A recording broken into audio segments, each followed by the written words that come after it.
Hey everyone, welcome to 3-Minute History. Today we're diving into a tale of oil and diplomacy that changed Canada's oil game. Canada's exemption from the American Mandatory Oil Import Program in 1959. It's a story about high-stakes moves, a diplomatic blitz, and two leaders who turned a crisis into a win. Ready? Let's go.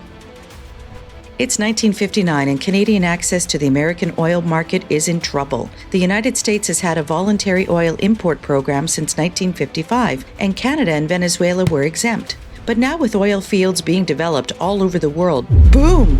The U.S. drops the mandatory oil import program, slapping quotas on all foreign oil to protect its own producers.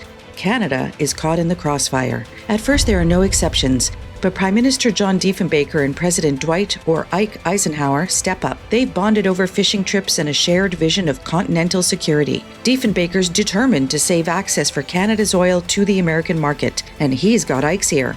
Cut to Washington. Canada's ambassador Arnold Heaney kicks off a diplomatic blitz, building on the work of people like Norm Chappell at the embassy. Heaney is smooth but fierce, meeting Eisenhower face to face, making the rounds to state representatives in Congress, and hammering home how, in the Cold War, Canadian oil exports are vital to North American security. Meanwhile, American ambassador to Canada Livingston Merchant is pulling on his extensive connections in America to persuade independent oil producers and officials in the State Department, like Venezuelan advocate Thomas Mann, that Canada deserves special treatment. These ambassadors are the unsung heroes, reinforced by the trust and vibe between Diefenbaker and Ike. This isn't just policy, it's personal.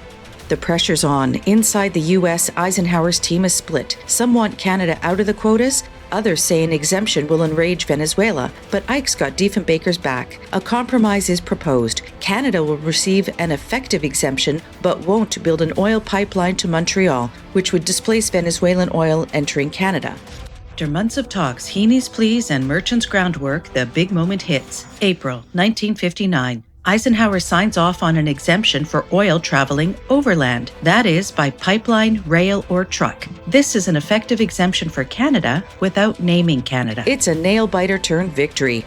Alberta's oil continues to flow south, and Diefenbaker hails it as a win for both nations. The ambassador's blitz, powered by that Ike-John bond, pulls it off. By May 1959, the ink's dry. Canada's oil trade thrives, its economy grows, and its American ties strengthen.